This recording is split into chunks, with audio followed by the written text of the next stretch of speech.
Mark, thanks very much for joining us. Thank you, Roger. My pleasure. I'd like to ask you about how you came to find yourself working for 22 Minutes and being an actor and that.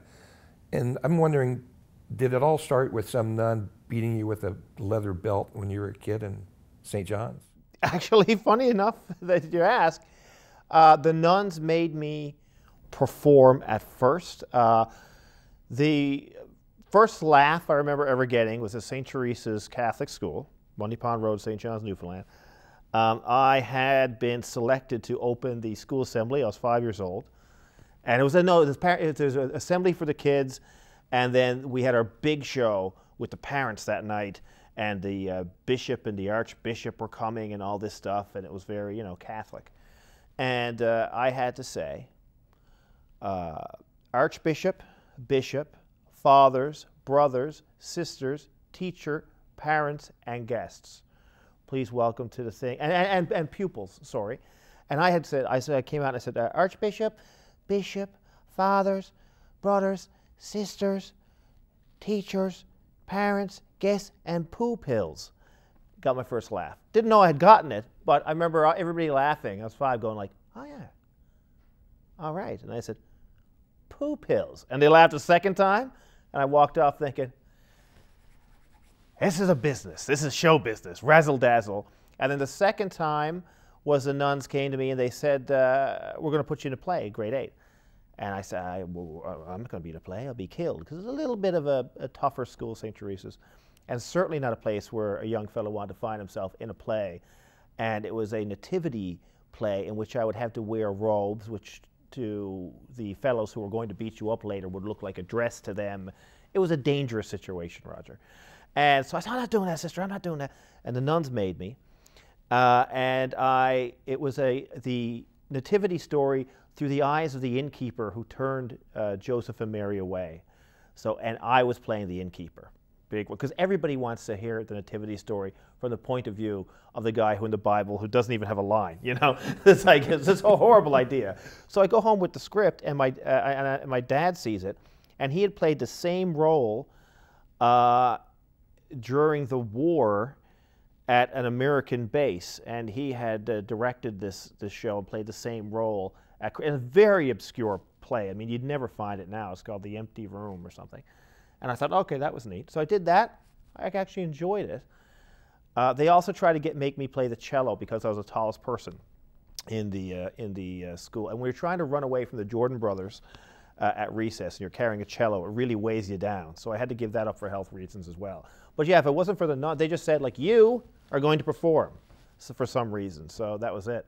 Do you ever bump into any of them and they say, we didn't think it was going to turn out this way, Mark? Oh, no, they will tell you that, we did a dinner. They called me up and they gave me a Sisters of Mercy or Holy Heart alumni award for being a good Catholic, I guess, And I got to see all the nuns again and everything like that. We knew certainly, and we made the appropriate decision. Decided you would be an entertainer. That's it. So I guess every now and then they go, doctor, lawyer, monkey, teacher, whatever. And I guess whatever I was doing, they picked me. So this Catholic childhood in Catholic St. John's, this is before oil wealth. Yeah. This is before the Christian brothers go to jail for sexual abuse. This was a different age almost. Oh yeah, I remember the day that the whole Christian brother thing happened, in school. I remember them having to come to us and go, okay, look, there's been a thing. You're going to hear about this thing, but, the devil works in many different ways. And they were trying to put their own spin on it. Kind of like when an oil spill happens now and the PR person comes out. So we had the PR nun would come out and go, well, you'll be seeing some things in the news, and I'd like to remind you, So that was all very interesting, that growing up at that, because there was certainly a structure and a way everything was, and you were told the world was a certain way. And then I was into 3rd grade, 4th grade, and all of a sudden this happened, and it made you really go, whoa, wait a minute now, hang on, how is that possible? And so that kind of gives you a little bit of a, don't always buy what they're selling kind of a thing in your mind. It kind of makes you ask a few more questions. And I remember, like, at that point too, I remember being in 4th grade and I asked one of the sisters, we're talking about, you know, God or whatever, like you do in school. Everything was always like, you know, math, like 2 + 2 = 4. But remember, there are 3 parts of God, you know, like the Father, Son, the Holy Spirit. There'll always be some kind of like sidetrack to tell you more about God. But I remember asking a question, Sister, what about all the children? Because Ethiopia was happening then, and every return on the TV, there was a famine in Ethiopia and the Live Aid and all these things, you know. So that was constant in the world hunger and stuff. And I said, what about the? She said that everybody on earth, you know, if you're not Catholic, you're not going to go to heaven. That's it. It's over. And I said, well, Sister, what about all the kids in Ethiopia who are dying? Sure, they're Catholic, and will they get a chance to become a Catholic? She said, Mark, at some point before you die on this earth, every man, woman, and child is offered at least one chance to become a Catholic. And if you don't take it, it's up to you. I said, but Sister, how is that? Mark, one chance for everyone. Are there any other questions? And I remember that I was like, PR none is good, but I don't know. So at that time, yeah, it was great though. It was fascinating, colorful. And then you end up doing impressions of different teachers and stuff, because everybody's such a character that you just can't help. I guess that making fun of the teacher is basically what I do right now, except the teacher will be the prime minister. You know, it's the same thing, no different than the 4th grade. So do you practice Catholicism, or do you raise your kids in the church? Do you do a smudge on your forehead kind of Catholicism, or is that? No.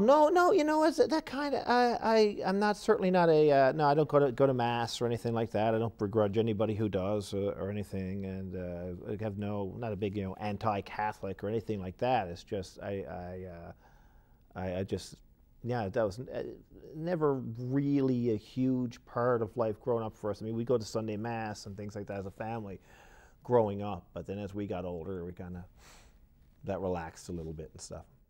I didn't know your father was an actor. I've always known your father as a newsman. Yeah, my father. And a radio guy in the biggest radio station in St. John's. Yeah, Dad was a reporter at VOCM radio in St. John's, and my dad's older. Dad's 93 now, and I'm 39. So I have one brother who's 8 years older, who's also a broadcaster.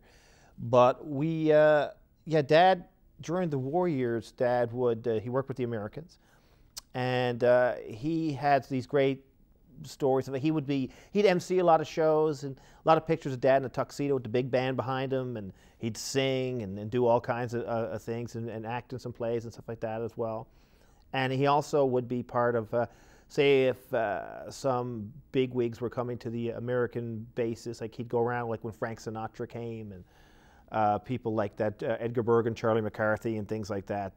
Dad's got, all these great pictures and stories from those days. So, yeah, which was kind of weird, because he would never talk about it, didn't find any of that interesting. And then the more you get into, so growing up, I was very much aware of, Dad had a great appreciation for music and films and stars and things like that. He knew all this kind of stuff. So I guess in my style of comedy and performing, all my references were way older. Like I knew who Al Jolson was. I knew who, Bing Crosby and Bob Hope and all these people, Red Skelton, things like that. A lot, as well as I knew Saturday Night Live or anything. And so that was interesting, because that helps form a style or whatever. And my brother, who was 8 years older, had gone into the Chicago blues scene pretty deep. So I grew up, there'd be, Al Jolson playing, John McCormick, the old Irish tenor, Sonny Terry and Brownie McGee, Lightning Hopkins, whatever, playing. So then when I went to school, and people were listening to AC/DC and stuff, I was like, oh, what's that, lads? You listen to modern music. Do you want to come into the front parlor and we'll get out the Victrola and put on a 78? That's right. You're a Caruso man, are you? Have I got I was a little... Or like, no, more of a bluesman, are you? Okay, come on, Howlin' Wolf and down. And so people would look at me, and I had to end up buying an AC/DC cassette to keep in my backpack as camouflage. Because people, what kind of music do you like? AC/DC, see? Huh? Nobody needs to get hurt here. Nobody, I'm like you. I am one of you. So yeah, there's a bit of that.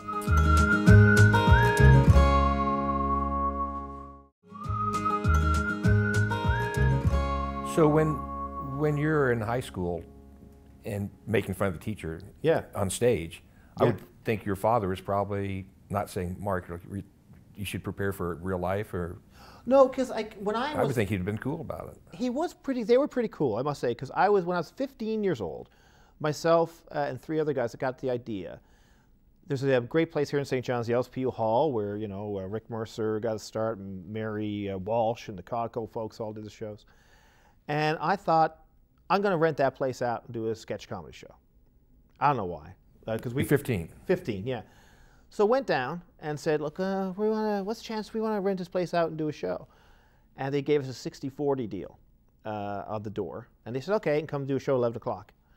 A later show, second space. So you didn't have to pay anything, just split the door. Split the door, cabaret thing, and then we'd, you know, try and make some sets up and stuff like that. And we went down in costumes, no idea what we're doing. Wild and crazy. And people came, and people liked it. Was this Cat Fudd? Cat Fudd was the name of our troupe. We went on for 7 years after that. But I remember, yeah, Rick Mercer came to our first show to check it out, to see what it was like, because they had another troupe called Rick and Andrew Younghusband, who now is the host of like Canada's Worst Driver and everything. They're a few years older, right? So they were the cool older kids, and I was like a couple years younger, you know. Once you grow up with somebody and like you're in grade 7 and they're in grade 9, like even though it's a couple of years in life, like it's always like that, you know. So anyway, so they watched the show, I remember, and it was pretty interesting. And then it was hard because I realized, oh, we're doing shows during the week. What am I going to do? How am I going to get out of school? So I'd go down to the, I noticed that there you could had students add things to the announcements in the morning. So I went down to the principal's office and I said, my theater arts teacher, Kevin Lewis, wants me to add something to the announcements for him. And she'd go, okay, here's a list. And they pass it over. And it would say, like, you know, congratulations to the girls' basketball team on winning the silver ribbon. Hockey is canceled. And would Mark Critch please come to the office? I'd read at the end of it, and I'd pass it back to her. She'd go, okay, thanks, never read it. Go back to homeroom, listen to the announcements. And the girls' basketball practice has moved to 4. And would Mark Critch please come to the office? And then I'd make my best, like, oh, something's wrong at home face, so that nobody would ask what was going on. Why is Mark being called out every day? And then I'd walk out the front door, go down to the LSPU Hall, rehearse the show, you know, pay off the lighting guy or whatever, you know. And so we did that show, and I would do that for years. We built up quite a following, and yeah, so it was, and we were 7 years of doing that show. So in addition to getting laughs at the first show, did you make any money? Yeah, you know what, and I was surprised because the 60-40 split, and then they gave me the 60. And I thought in my mind, like, well, oops, they made a mistake there, idiots. And then realizing, like, oh, I see. So yeah, we made a couple of bucks each, you know, and then my parents were very okay with all that. And when looking at the show now, I go back, like, some of it, you know, you try to be daring and off the wall. Some of it, my God almighty, like if my kid was up on stage doing that, I'd... Like, what point did you tell your parents you had done this? Or did... After. Afterwards? I think they knew it was, no, they knew it was happening. I think did they come down to the first show? I don't know. But they knew, they were always very supportive. Looking back to shake their heads, except we started to get offers to perform in bars. And there was a place here, Bar None, which was kind of like this avant-garde bar where the punkers and the actors and different people would go. You know, everybody's dressed in black, and there'd be some punk band or a poetry reading or something in the corner. And I got an offer from them. They said, why don't you come down and play a show? I was like, okay, so we're going to play our first bar. I was like 16 maybe, you know. And I come home. I'm going in the room, and I was going to, like, you know, make a poster or something. Whatever I was going to do. And then Dad says, Mark, can I talk to you for a second? And he's sitting out at the kitchen table and listening to the radio's broadcast. I say, hey, what is it? He goes, explain this to me. And it was a poster, which I still have, that said, tonight at Bar None, sparkling spank-o-rama fetish night doors open at 9, 1 p.m. 1 a.m. cat fud, sketch comedy. And you're 16? Yeah, so I was going to follow the fetish night. And Dad's like, what do you have? I was like, well, I didn't know that was first, but he's like, you're not doing this, okay? Understood? And that was the only time. And then after I, as high school was winding down, there's talk, going to go to university and all this stuff. And my dad took me for a little walk. And so, this acting stuff, is this what you want to do? If you don't want to do university, you want to do that. But is this really something? Because, I mean, like, who would, it's St. John's, 1992.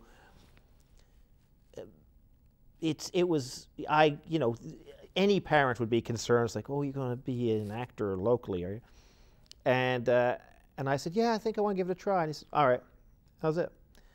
And I had done a lot of acting then, too. I was doing plays and stuff, and I worked with this one director, Guy Sprung, who was fairly well-known across Canada from Montreal, did a show called Tomorrow Will Be Sunday at the Arts and Culture Centre, in which I had to be nude in this play. And this big director, coming down, and I hadn't given any thought. I was 19 or 18 or something. Professional gig, lead role. On this big, heavy play, and I had to be nude in it. And then Mom and Dad came to the big 1,200 people, soft seater. And as the lights are going down, I realized, oh, geez, I didn't tell Mom and Dad I was going to be naked now in a minute. So out I stroll, sir. And in it, this older minister was supposed to be, trying to have his way with me a bit. And then later I have this big make-out scene with this beautiful actress.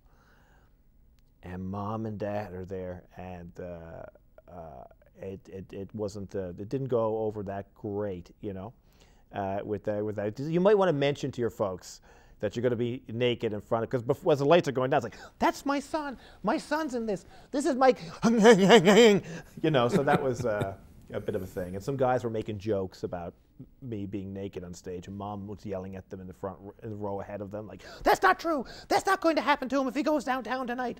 That kind of thing, So so they put up with their fair share, but they never said you shouldn't do this or anything. Always very supportive. It's a big jump from the LSPU Hall to the 1,200-seat Arts and Culture Center. Yeah. And I did that. I did a lot of Shakespeare's. I was going to be a dramatic actor, Roger. There was a time. I did about 5 different Shakespearean roles, and worked with the Rising Tide Theatre Company, and we did all kinds of plays, and the Saltwater Moon with Bill Glasgow, director, who was founded the Tarragon Theatre in Toronto and stuff, and some roles in some Canadian film and things like that. This film with Henry Cherney called Anchor Zone.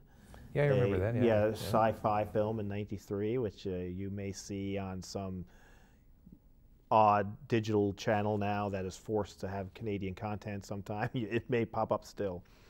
And so I was going down more that road, but then the comedy things were still happening. And there was a certain point where it's like, well, do it go that way or this way? Because I could either still do that all the time or still do this. And comedy, I just started, okay, I'm going to focus more on that, and just started doing things like the Halifax Comedy Festival on TV, which then led to writing for 22 Minutes, which led to being on 22 Minutes and doing different things like that.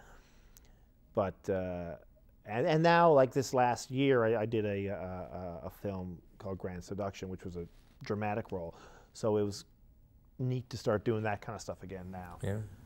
Did the comedy feel like work in the same way that doing straight acting, if I can call it that, felt like work when you started out? It's harder. Comedy is way harder than straight acting. How do you mean? It's harder than any other art form because you take out the BS factor. Because if you're on stage, you're playing to 30 people, and you're playing a song you wrote. And even if they're talking amongst themselves, you're still kind of entertaining yourself. And at the end, they might clap, they might not. You might go, oh, they're moved. Or, oh, they're dancing, they're really into this. If you're acting, and you get up there and you're doing a big dramatic role, you're playing King Lear or something, at the end they all clap and they go on, it was a good night, but I think I really sold it. If you have a painting, you show it at the art gallery, people go, oh, isn't that nice what he did with the reds?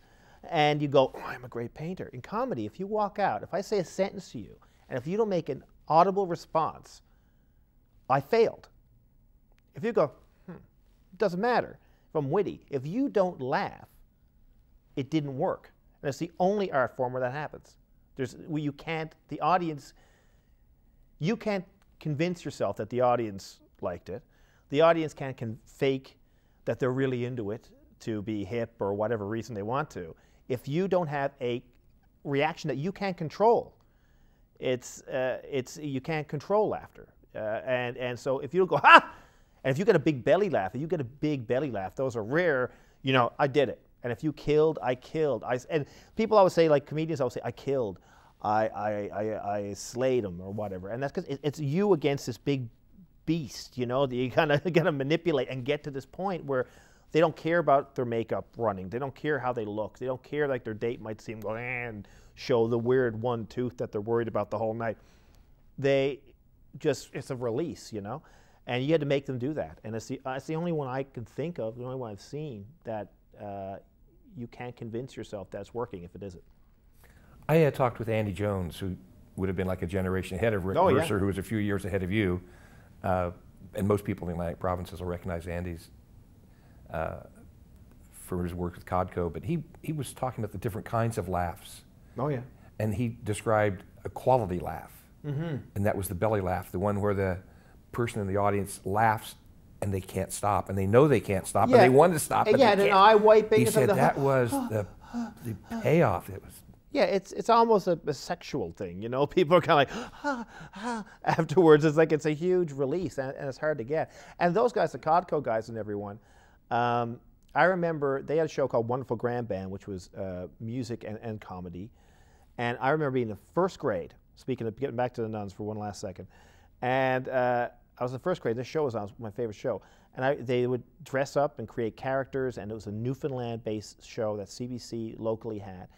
And I remember being in the first grade watching TV, and I thought, I want to do that when I grow up.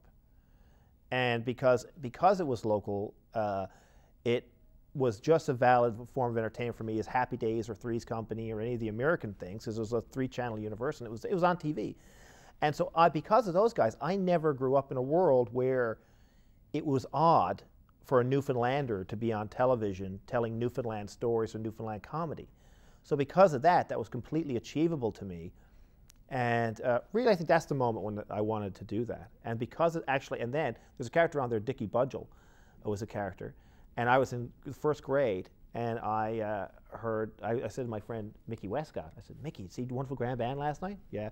Who's your favorite character? I said, Dickie. I love Dickie. And I called to the office. And I said, why? And the teacher gave me a note. And she looked at it and she said, Mark, were you swearing in class? I said, no, sister. Mark, you lying now? Your teacher told me you're swearing in class. I wasn't lying. I wasn't. Put out your hand. I got a strap on each hand. I go back. I got tears in my eyes. I was like, what's happening? And I thought, you know what I'm going to do? I'm going to do the thing to tell you not to do. I'm going to read the note. I opened up the note. I went rogue. I read the note and said, Mark Critch was swearing in the back of the class. He said Dickie. And I thought, I didn't mean that. I didn't mean, for this. And then that's when I screw you, system. I'm going outside your walls. There was an historian at Memorial University who did a history of radio in Newfoundland. Yeah. And I was asked to review it for Newfoundland Quarterly. Mm-hmm. And my conclusion was that now somebody should do the history of television, and Wonderful Grand Band should occupy a central part of the story of television in Newfoundland. Oh, absolutely. Well, it was a huge event. If it wasn't for Wonderful Grand Band, see, that's the great thing about Canadian content when it's done right. It gives a legitimacy to people's stories, and it makes them just as cool and relevant as the big wash of American stuff that's coming at you. And if it wasn't for that show, you wouldn't have me, you wouldn't have Rick Mercer, you wouldn't have Great Big Sea at all. And if it wasn't for Gordon Pinsent and those early films and stuff that he did, you wouldn't have Hawko with the Republic of Doyle and things like that. All these people we grew up, we're very fortunate for the Great Big Sea guys, for myself, for Hawko. We grew up in a world where that was already being done. And so you looked at that and you thought, oh, my favorite actor is a Newfoundlander whose work. So it's easy for me to do that now. So that one show created a lot of careers. And it was killed eventually by the Catholic management at CBC that were troubled by it. Yeah, they were troubled by it because you were making fun of the nuns. See, it all comes down to, you know what? If you see, you wouldn't have these people making fun of you on TV if maybe you just didn't have to send them to the office for saying Dickie. You know, if we all just listened to each other earlier, all of this could have been avoided. Yeah. So Andy Jones was part of the Wonderful Grand Band thing, and wasn't it a Catholic priest joke that caused him to leave 22 Minutes? Well, no, it wasn't 22 Minutes. It was Codco, and there was he had a sketch about a Catholic priest, and CBC, the producer at the time, killed it. Thought he was going too far, and he said, "If you don't put it, I'm going to quit." And he said, "Okay, quit," and he did. And then on a documentary CBC aired a year later on the Fifth Estate or something, they were doing some kind of a show about censorship, and they showed that skit as an example of what could lead to. So a year later, they played it anyway, you know, which was the frustrating part. But you know, that's the suits. Yeah, in the time we've got left, I want you to come back and talk about 22 Minutes and sure. things happen. But at what point, after Cat Fud and the Arts and Culture Center and films and all this, did you know you were like lost? This is it. There's no turning back, and you find your way to 22 Minutes. Was there a point where you? That's well, I really am never going to go back to MUN and be a school teacher or anything like that. Well, yeah, no, because I don't think I ever did think that I would. I never entered university or anything. I always wanted to do this, and people say to me, "Look, any advice? My kids want to get into it." If there's anything else you can do, do it. Because this isn't about, oh, I'm going to build a career over time, I'm going to be able to buy a white picket fence house and all this stuff. That's not why you do it. You do it because there's nothing else you can do, because you feel passionate about it. So if there's something else you can do, do it, because you're not going to last. Because I would still be doing this if I didn't get the TV show, because there's a lot of years where I wasn't making any money doing it, and I was doing it, I was just as happy. And that's what I wanted to do. And at the time I did the play Tomorrow Will Be Sunny at the Arts and Culture Center, the director, Guy Sprung, said, "Do you want to go to the National Theatre School? I can get you in there. I think you're talented."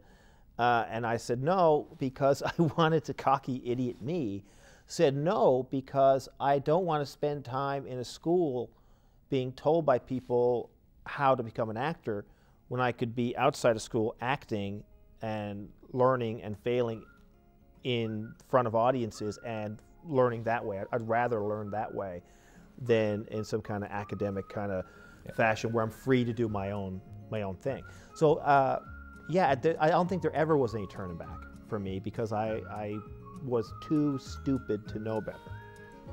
Follow your gut. Listen, thanks for your time. Thank you. In the next installment of the Critch conversation, we'll ask you about the adventure that you went on with 22 Minutes. Absolutely. Thanks.